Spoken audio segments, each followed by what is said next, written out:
Screen দেখা যাচ্ছে, white screen আসছে। ঠিক আছে, আমরা তাহলে শুরু করি।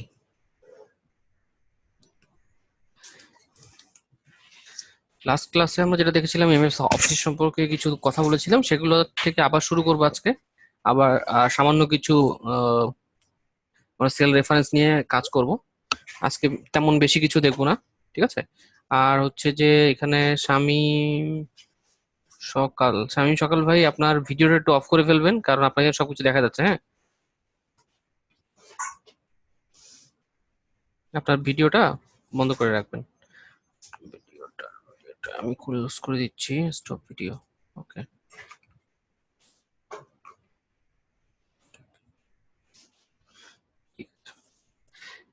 এমএস অফিসে যেটা আমি গত ক্লাসে বলেছিলাম, সেটা হচ্ছে এমএস অফিস হচ্ছে কালেকশন অফ ডেস্কটপ অ্যাপ্লিকেশন।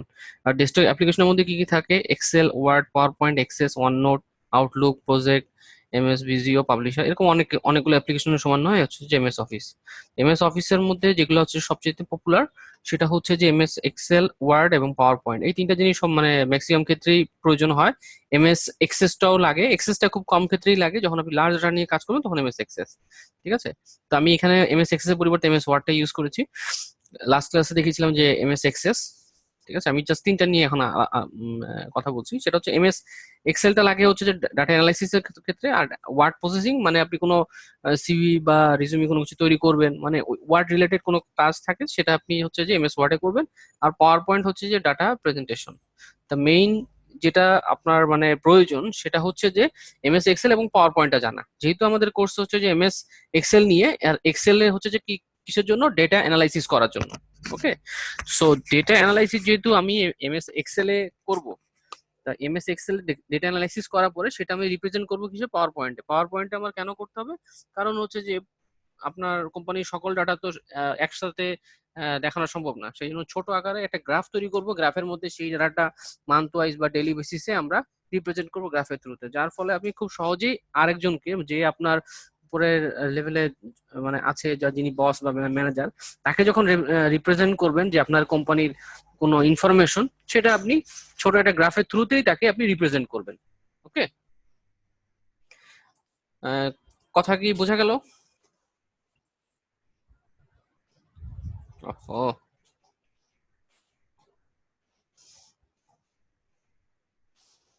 এটা কি বুঝতে পেরেছেন? ওকে, সো আপনি যদি কোনো ডাটা রিপ্রেজেন্ট করতে হয় তাহলে এমএস পাওয়ার পয়েন্টের থ্রুতে রিপ্রেজেন্ট করতে হবে। আর যদি আপনি কোনো ডাটা, আপনি সেই ডাটাটাকে রিপ্রেজেন্ট করার জন্য প্রথম ধাপে হচ্ছে যে এমএস এক্সেল এর সহায়তা নিতে হবে। কারণ এমএস এক্সেল এর সাহায্য ছাড়া আপনি এমএস পাওয়ার পয়েন্টে যে ডাইরেক্টলি কোনো কিছু সহজে করতে পারবেন না, কারণ আপনার ডাটা অ্যানালাইসিস করার জন্য এমএস এক্সেলটা প্রয়োজন। এই জন্য এমএস এক্সেল জানার পরে আপনি যখন পাওয়ার পয়েন্টে এক্সপার্ট হবেন, তখন আপনি একজন মানে আপনি যেমন হচ্ছে অ্যানালিস্ট ভালো হবেন, তেমনি হচ্ছে যে ডাটা রিপ্রেজেন্ট করার দক্ষতা আপনার মধ্যে চলে আসবে। ঠিক আছে, তো আমরা একটা ডাইনামিক একটা ড্যাশবোর্ড দেখি। দেখেন ডাইনামিক ড্যাশবোর্ডে কিভাবে কাজ করছে সেটা। এখানে যখন ইয়ার গুলো সিলেক্ট করে দিচ্ছে, সে অনুযায়ী ডাটা কিন্তু গ্রাফগুলো অটোমেটিক্যালি চেঞ্জ হচ্ছে। যখন লার্জ টু স্মল এখানে সিলেক্ট করে দিচ্ছে, তখন সেটা অটোমেটিক্যালি চেঞ্জ হচ্ছে। এমনকি যখন এটা এখানে আদার্স যে আরো অপশনগুলো সিলেক্ট করলো, সেগুলো কিন্তু অটোমেটিক্যালি চেঞ্জ হচ্ছে। তো এই যে অপশনগুলো, হ্যাঁ, এগুলো যে চেঞ্জ হচ্ছে, এগুলা কিভাবে কাজ করছে? এগুলা কাজ করছে টোটালি হচ্ছে যে ডাইনামিক ড্যাশবোর্ডের থ্রুতে। ঠিক আছে, এই টোটাল জিনিসটা যখন আপনি নিজে নিজে করতে চাবেন, হ্যাঁ, যখন আপনি মানে এই টোটাল কাজটা করতে করতে চাবেন, যে আপনি সবগুলা গ্রাফ, এই যে সবগুলা চার্ট যে চলে আসছে একটার পর একটা, এখানে এটা সিলেক্ট করার পরে এই জিনিসটা এরকম, যদি আপনার যদি টোটাল জিনিসটা যদি রেডি থাকে, তাহলে দেখা যাচ্ছে যে আপনি জাস্ট ইয়ারে ক্লিক করলেন, তা সেই ইয়ারের সকল ডাটাগুলা বিভিন্ন গ্রাফে বিভিন্নভাবে চলে আসলো, যার ফলে আপনি একটা চার্ট তৈরি করলেন, মানে একটা একটা জায়গায় জাস্ট ক্যালকুলেশন করলেন গ্রাফও, মানে একটা গ্রাফের থ্রুতে আপনি বিভিন্ন ধরনের অ্যানালাইসিস গুলো দেখাতে পারবেন। ঠিক আছে, যেমন এখানে টোটাল অ্যাসেটের একটা অ্যানালাইসিস দেখাচ্ছে, এখানে সেলস এর অ্যানালাইসিস দেখাচ্ছে।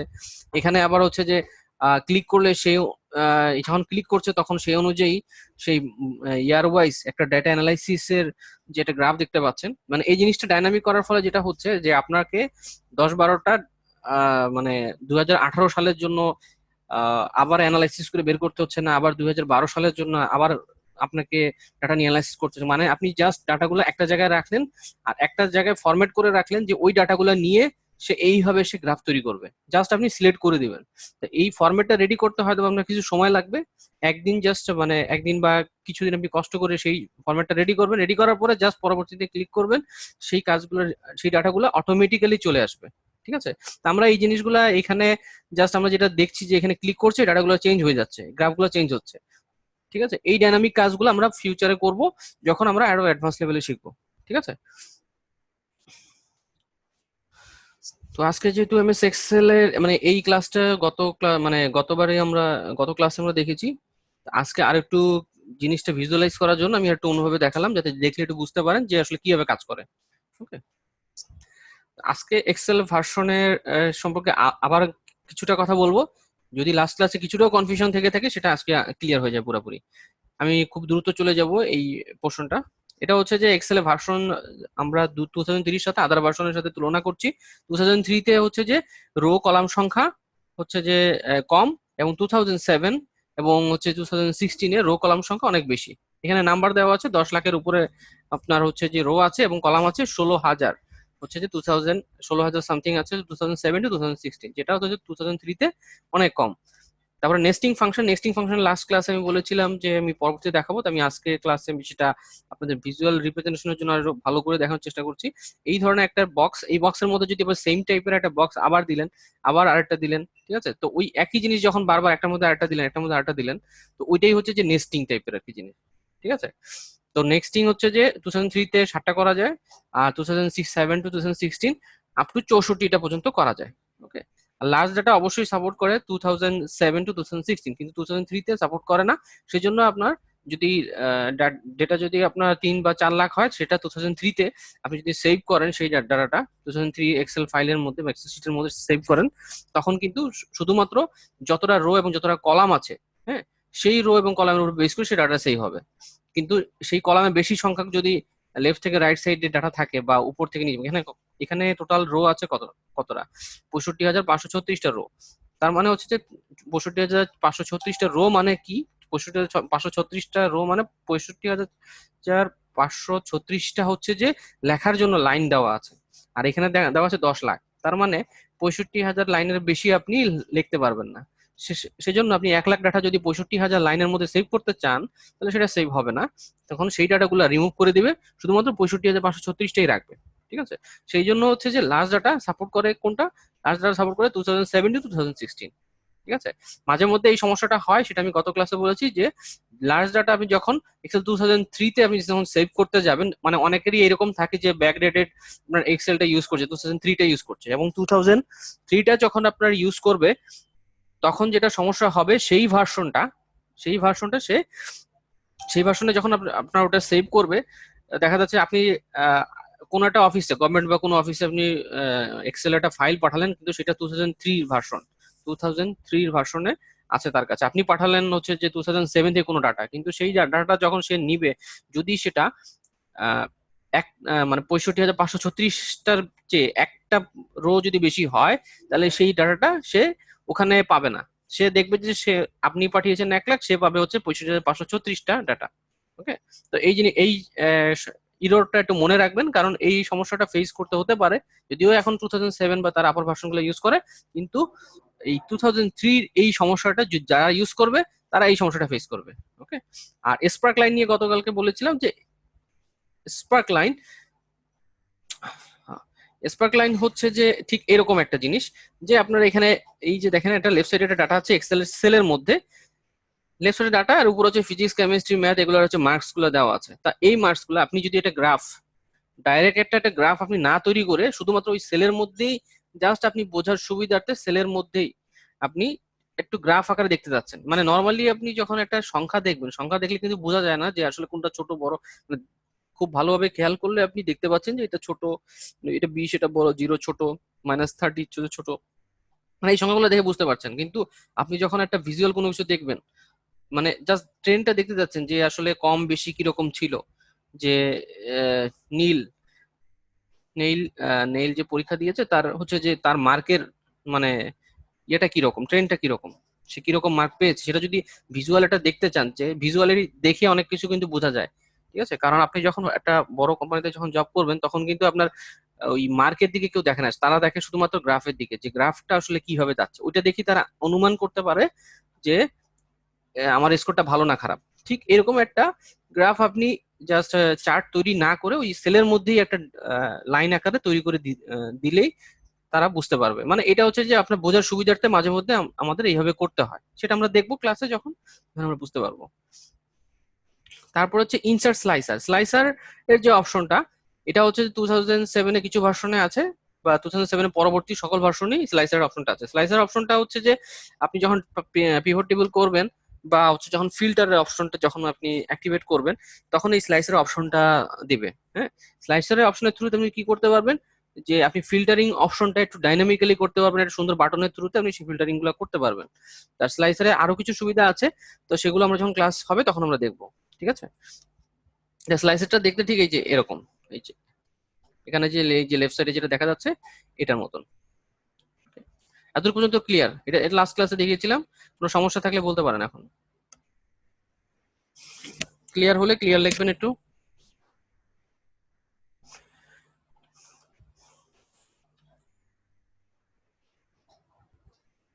ওকে, আর এক্সেলে শুধুমাত্র এই জিনিসটা একটু খেয়াল রাখবেন, সবসময় মাথায় রাখবেন যে রো এবং কলামের সংখ্যাটা, এই জিনিসটা মাথায় রাখতে হবে। হ্যাঁ, কারণ হচ্ছে যে এই জিনিসটা যত সময় আপনি মানে এই জিনিসটা যদি ভুলে যান তাহলে সমস্যা হবে কি, আপনি যখন কোনো ধরনের ইরর থাকবে তখন আপনি ধরতে একটু কষ্ট হবে যে আসলে কোথায় সমস্যা। মানে এই জিনিসটা মাথায় রেখে কাজ করতে হবে। যদি আপনার ডাটা থাকে মনে করেন 20 লাখ, আপনি যদি 10 লাখ ডাটা 2007 2016 আপার ভার্সনে এর চেয়ে বেশি রেঞ্জ দিয়েছে কিনা জানি না, 2016 পর্যন্ত এরকম আছে 10 লাখ পর্যন্ত। যদি আপনার ডাটা হচ্ছে যে 10 লাখ 10,50,000 হয়, তাহলে কিন্তু ডাটা এখানে মিস মিস হওয়ার সম্ভাবনা আছে। তো এই জিনিসগুলো আপনার খেয়াল রাখতে হবে যে রো কতটা কলাম কতটা। ঠিক আছে, এই জন্য আসলে এই জিনিসটা ইম্পর্টেন্ট। তারপরে আমরা দেখি এক্সেল ফাইল সম্পর্কে একটু জেনে নেই। এক্সেল ফাইলে আমি দ্রুত চলে যাচ্ছি বলে, এটা হচ্ছে যে ট্যাব, এই উপরে যেখানে হোম ইনসার্ট এগুলো যে লেখা আছে এগুলো ট্যাব। এই ট্যাবের মধ্যে গ্রুপ আকারে থাকে, এই ট্যাবের মধ্যে হচ্ছে গ্রুপ আকারে থাকে কি রিবন। ঠিক আছে, প্রত্যেকটা ট্যাবের যে ইনফরমেশন গুলো ট্যাবের মধ্যে কি কি আছে, হ্যাঁ, এই ট্যাবের মধ্যে যে কি কি আছে সেগুলো এই রিবনের মধ্যে থাকে। আর এই রিবনের মধ্যে যা যা থাকে গ্রুপ আকারে থাকে। গ্রুপ আকারে বলতে ফন্টের মধ্যে এই যে এখানে এই BIU বা তারপরে এই যে একটা নাম দেখতে পাচ্ছি ফন্টের নাম, তারপরে 11, এগুলো হচ্ছে এক একটা বাটন। তো এই ফন্ট হচ্ছে একটা গ্রুপের নাম, এই গ্রুপের মধ্যে ওই গ্রুপ নেমের উপরে বেস করে আর কিছু বাটন দেওয়া আছে, সেই ওই গ্রুপ রিলেটেড কাজগুলো সে করবে। যেমন অ্যালাইনমেন্টের মধ্যে সে অ্যালাইনমেন্ট রিলেটেড কিছু বাটন দেওয়া আছে, সেগুলো কাজ করবে। আমরা যখন করব তখন এই জিনিসটা দেখবো। জাস্ট মনে রাখেন ট্যাবের নিচে যে অংশটা যার মধ্যে যে কিছু বাটন দেওয়া আছে বা গ্রুপ আকারে কিছু বাটন রাখা আছে, সেগুলো হচ্ছে যে সেই প্লেসটাকে বলা হচ্ছে রিবন। ওকে, তারপরে হচ্ছে যে ফর্মুলা বার। ফর্মুলা বার হচ্ছে যে এই জায়গায় আমরা যখন এক্সেল সেলের মধ্যে কোনো কিছু লিখবো সেটা এই ফর্মুলা বারে এটা শো করবে। ওকে, আর এই এক্সেল সেলের মধ্যে যখন লিখছি এটা হচ্ছে ফর্মুলা, এই এফএক্স এর পরে এটা সব জায়গায় 2003 থেকে 2007 বা পরবর্তী ভার্সন গুলোতে এই জিনিসগুলা আপনারা দেখতে পাবেন। তারপরে হচ্ছে যে এই এই যে ABCD এগুলো লেখা, এগুলো হচ্ছে যে কি কলামের নাম। ঠিক আছে, কলামের নাম সবসময় উপরে থাকে, আর রো নাম্বার বা রো ইন্ডেক্স বলা হয় এটাকে, এগুলো সবসময় লেফট সাইডে থাকে, এগুলো নাম্বার আকারে থাকে। তো এই জিনিসটা খেয়াল রাখবেন। ঠিক আছে, আর এইখানে যেটা আছে এটা হচ্ছে যে নেম বক্স।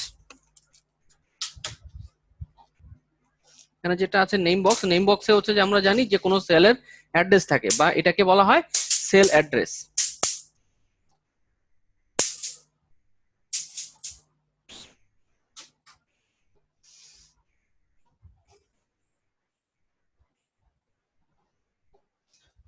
একটু লাইনে থাকবেন।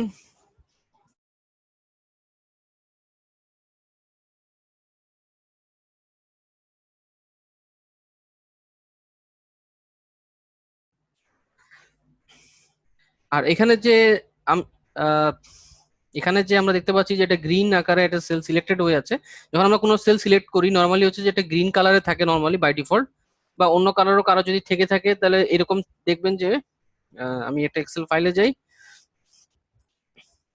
এখানে দেখেন যখন সিলেক্ট করছি গ্রিন কালার হচ্ছে। তা এটা হচ্ছে যে যেখানে সিলেক্ট করছি সেটা হচ্ছে যে অ্যাক্টিভ সেল। তো এই যে অ্যাক্টিভ সেল, যেটা অ্যাক্টিভ সেলের অ্যাড্রেসটা শো করে এই যে এখানে, আর এখানে মাউস নিয়ে গেলে এখানে দেখাবে যে এই জায়গাটার নাম হচ্ছে যে নেম বক্স। ওকে, তো এখানে দেখেন যখন আমরা মাউস দিয়ে এখানে এখানে একটা আছে ইমেজ, এখানে যখন মাউস দিয়ে আমরা যখন ক্লিক করব তখন দেখেন ক্লিক করলে এই জায়গায় অ্যাড্রেস গুলো চেঞ্জ হচ্ছে। এই যে A4 হচ্ছে, তারপর C5 হচ্ছে। তো এগুলা কিসের উপরে বেস করে হচ্ছে? এগুলা হচ্ছে যে এই যে কলাম এবং রো এর উপরে বেস করে এই অ্যাড্রেস গুলা চেঞ্জ হচ্ছে। ঠিক আছে, তো এখানে হচ্ছে যে দেখাচ্ছে কি H9। তো H9টা কিভাবে দেখাচ্ছে? এই যে লেফট সাইডে H9টা দেখাচ্ছে এখানে। এখানে হচ্ছে যে এই যে উপরে H আর এই 9, এই দুটো ইন্টারসেকশন পয়েন্ট কোনটা? ইন্টারসেকশন পয়েন্ট হচ্ছে এই যে এটা, মানে এই জায়গাটা, এটাকে বলা হচ্ছে অ্যাক্টিভ সেল। কারণ মাউস দিয়ে আমি এটা সিলেক্ট করেছি সেই জন্য এটা এই নেম বক্সের মধ্যে দেখাচ্ছে। আর নিচে ওয়ার্কশিট, এটা গতকালকে বলেছি। আর এগুলো এই যে গ্রে আকারে যে বক্স গুলো, এগুলো হচ্ছে সেলস। আর এই টোটাল জিনিসটাকে, টোটাল এক্সেল ফাইলটাকে বলা হচ্ছে ওয়ার্কবুক।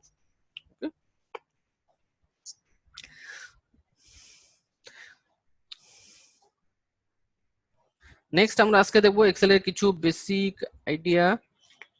সেটা হচ্ছে, এটা গত ক্লাসেও আমি বলেছি, আবার বলে দিচ্ছি। এক্সেলের একটা মানে এক্সেলের গত ক্লাসটা জাস্ট রিপিট করছি, যেহেতু অনেকে হয়তোবা জয়েন করতে পারেন নাই, সেই জন্য হচ্ছে যে আমি একটু রিপিট করছি। কারণ প্রথম দিকের ক্লাসগুলো একটু আপনাদের যদি মাথায় ঢুকে যায়, তা লাস্টের যে জিনিসগুলো বুঝতে অনেক ইজি হবে। হ্যাঁ, তো এখানে দেখেন আমি এক্সেলটাকে হচ্ছে যে আমরা এক্সেল এই এক্সেল ফাইলটাকে আমরা একটা বইয়ের সাথে যদি তুলনা করি, আর এক্সেলের যে শিটগুলা বলতে বোঝাচ্ছি যে এই যে এখানে এখানে ক্লিক করলে যে শিট 1, শিট 2, শিট 3, এগুলো হচ্ছে যে এক একটা পেজের সাথে তুলনা করছি। ঠিক আছে, তো এই পেজের মধ্যে হচ্ছে যে আমি যদি একটা পয়েন্টের লোকেশন, মানে এই জায়গার একটা লোকেশন আমি যদি, হ্যাঁ, ইমরান ভাই যদি কিছু বলতে চান বলেন। ইমরান ভাই কিছু বলবেন?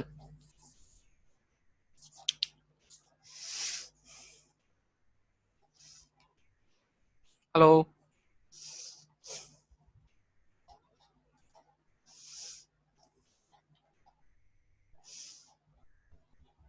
ওকে, হ্যাঁ, এখানে হচ্ছে যে এক্সেলের যে এই যে পেজটা, এটা হচ্ছে আমাদের নর্মালি আমাদের যে নোটবুক থাকে সেখানে যে পেজ থাকে সেই পেজটা দেখতে এরকম, কিন্তু পেজের একটা নির্দিষ্ট একটা পয়েন্টে যদি আমি এই যে এখানে একটা পয়েন্ট দেখতে পাচ্ছি, এই পয়েন্টে যদি লোকেশন আমি যদি বের করতে চাই তাহলে কিভাবে বের করবো? এর জন্য অবশ্যই কোনো রেফারেন্স লাগবে। রেফারেন্স বলতে কোনো কিছুর মাধ্যমে আমার এই জায়গার লোকেশনটা বের করতে হবে। এই জন্য কোনো কিছুকে ধরতে হবে যে ওই জায়গাটা সমান এত, এই জায়গাটা এত এত, এটা ধরতে হবে। মানে এটা কিভাবে ধরে দেখেন, এটা হচ্ছে দেখেন এখানে উপরে হচ্ছে ABCDEFG, মানে এইভাবে একটা অ্যালফাবেটিক লেটার দেওয়া আছে। আর এখানে আমি যেটা নাম্বার দিয়েছি 1 2 3 14, ঠিক আছে, 14 পর্যন্ত নাম্বার। এখন আমি যদি এই পয়েন্টের লোকেশন এখন বের করতে চাই, খুব ইজিলি বের করতে পারবো। কি হবে? আমার লেফট সাইড থেকে কত নাম্বার পর্যন্ত, মানে কত অ্যালফাবেটিক লেটার পর্যন্ত এই বিন্দুটা আছে সেটা, তারপরে হচ্ছে উপর থেকে কত নাম্বার পর্যন্ত এটা আছে। ঠিক আছে, এটা নর্মালি হবে কত, এখানে এখানে হচ্ছে যে নাম্বারিংটা একটু 19 20, মানে একটু, মানে ওই রো বরাবর নাই। তা ধরে নিলাম এটা হচ্ছে যে 9 বরাবর আছে। হ্যাঁ, এই 9 বরাবর আছে, তাহলে হচ্ছে এটা হচ্ছে যে 9, এটা হচ্ছে পি, তার মানে হচ্ছে P9। ওকে, এই হচ্ছে যে পি, আর এখান থেকে যদি নিচে নামি P9। তা এক্সেলটা ঠিক এইভাবেই কাজ করে, কারণ এক্সেল ওই নির্দিষ্ট পজিশনের লোকেশনটা জানা দরকার। তখন সে কাজ করে কি, উপরে হচ্ছে যে কলাম আর নিচে হচ্ছে যে রো নাম্বার, এই যে লেফট সাইডে যেগুলো থাকে রো নাম্বার, এটা উপরে বেস করে এক্সেলটা কাজ করে। ঠিক দেখেন এই যে এক্সেল ফাইলে উপরে দেখেন অ্যালফাবেটিক লেটার দেওয়া আছে ABCDE, এগুলো হচ্ছে অ্যালফাবেটিক লেটার, এগুলোকে বলা হচ্ছে column number, sorry column name বলা হয়। আর লেফট সাইডে যেটা আছে এটা হচ্ছে যে কি, কলাম নাম্বার।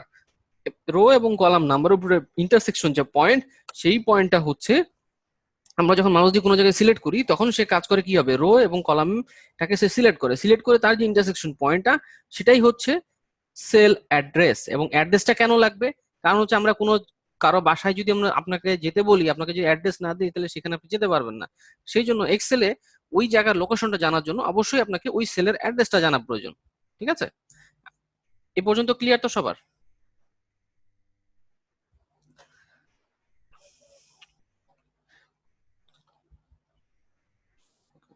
ওকে, ক্লিয়ার। ঠিক আছে, এই জিনিসটা ভালো মতন ক্লিয়ার হইতে হবে। যদি এই জিনিসটা ক্লিয়ার না হয়, বাকি আপনার যতই ভিলুকাপ যাই করেন না কেন ওগুলা আপনি ভুলে যাবেন কদিন পরে। ঠিক আছে, আর হচ্ছে যে এখানে জুমের থ্রুতে যে আপনারা লগ ইন করেছেন, আপনাকে 2 মিনিট পরে সেশনটা আউট হয়ে যাবে। সেশন আউট হয়ে গেলে তখন আপনি আবার একটু লগ ইন করবেন, কারণ এটা হচ্ছে 30 মিনিট পরে সেশন আউট হয়ে যায়। হ্যাঁ, তখন আপনাকে আবার লগ ইন করতে হয়। 30 কি বা 40 মিনিট এরকম একটা কিছু টাইম আছে। এটা কি জানা আছে?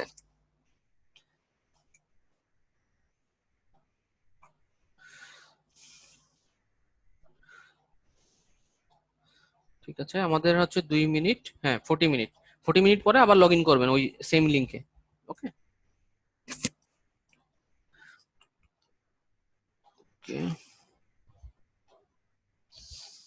সো আমাদের কোন জিনিসটা খেয়াল রাখতে হবে এখানে, এই এই জিনিসটা খেয়াল রাখতে হবে যে এক্সেলে এটা হচ্ছে যে ই, এই যে উপরের দিকে যে অ্যালফাবেটিক লেটার আছে এগুলো হচ্ছে যে কলামের নেম, আর লেফট সাইডে থাকে নাম্বার, মানে উপরে থাকে টেক্সট, টেক্সট মানে হচ্ছে যে সেগুলো কলাম নেম, আর এটা হচ্ছে যে নাম্বার।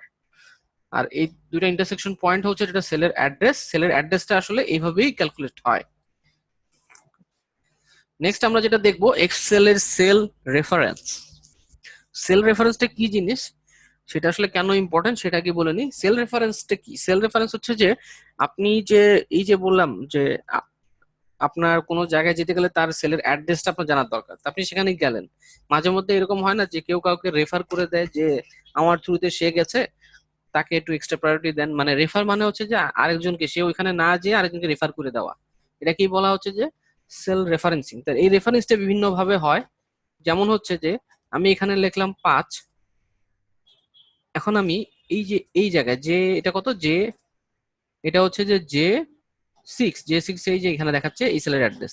এখন আমি এই যে এই জায়গায় এই 5টা আমি শো করবো, আমি 5 এখানে লিখবো না, কিন্তু আরেকটা সেলের মধ্যে যে 5টা আছে সেই 5টা আমি এখানে নিয়ে আসবো। জাস্ট এখানে ইকুয়াল টু সাইন দিতে হবে, ইকুয়াল টু দিয়ে তারপরে ওই সেলের মধ্যে আমি সিলেক্ট করে দেবো। দিলে সে এখানে ইকুয়াল টু F8, F8 কোনটা, এই যে এটা এই সেলের অ্যাড্রেসের নাম F8, এই হচ্ছে F আর এই হচ্ছে 8।